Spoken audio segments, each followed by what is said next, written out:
Welcome to Đồng Nai Radio and Television Station. Here are the news today.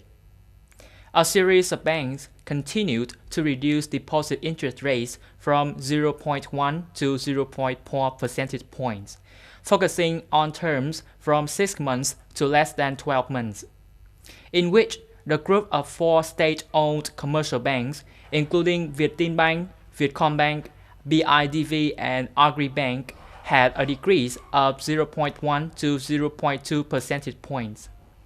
For the terms that have the duration more than 12 months, banks with different policies, such as Vietcombank and Agribank, decreased by 0.2 to 0.3% compared to the beginning of the month for cooperation and businesses. Not only state-owned commercial banks, but private banks also continued to lower deposit rates in mid-August. According to analysts, deposit rates have been continuously adjusted to decrease sharply during the period. Recently, the liquidity of commercial banks is abundant. Meanwhile, due to the impact of the COVID-19 epidemic, credit growth is very low and slowly developed, so the ability to absorb deposits is also limited. Banks have to make adjustments to balance the cost. It is forecasted that from now to the end of the year, deposit and lending interest rates will continue to decrease slightly. According to the latest data from the Ministry of Agriculture and Rural Development, in the 8 months of 2020, the whole agriculture, forestry, and fisheries sector had a trade surplus of about 6.2 billion USD, increased by 4.9% over the same period in 2019. Specifically, the total import-export turnover of agriculture, forestry, and aquatic products is estimated at nearly 46 billion USD, in which export is estimated at 26.1 billion USD. Import is about 19.9 billion USD.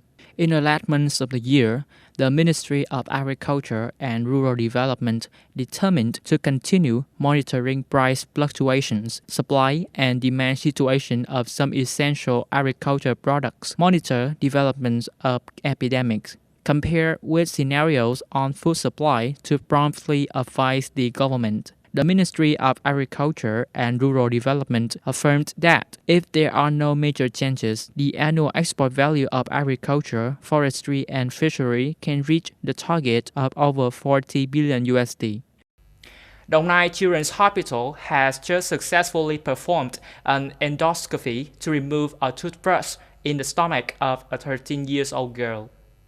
A 13-year-old girl in Bắc Tân Uyên, Bình Dương province, was hospitalized last morning in a state of terrifying and having abdominal pain in many epigastric regions. According to family members, the girl accidentally swallowed the toothbrush while brushing the previous night, but was worried, so she did not report to her family member. Until the pain was severe, the family got the child to hospital. The doctors carried out the necessary procedures and performed the laparoscopic removal of intergastric foreign bodies. The operation took place in 1 hour and is quite difficult because the object is long, hard, and requires quick and meticulous manipulation to avoid damaging the stomach and esophagus of the child.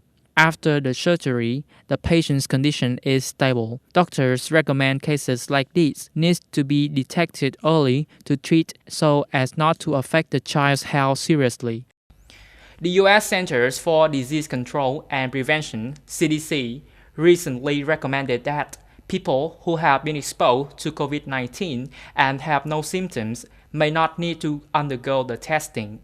Most of the states, at least 33, have flatly rejected this recommendation. Among the states that rejected the CDC recommendation were Texas, Arizona, and Oklahoma. Some state leaders and public health experts accused the administration of using politics rather than science to guide its response to the pandemic. New York State Governor Andrew Cuomo said that this 100-degree reversal of COVID-19 testing guidelines is reckless and not based on science and has the potential to do long-term damage to the CDC's reputation. To date, 24 dolphins have died in Mauritius, near the oil slick caused by a Japanese ship that struck a coral reef.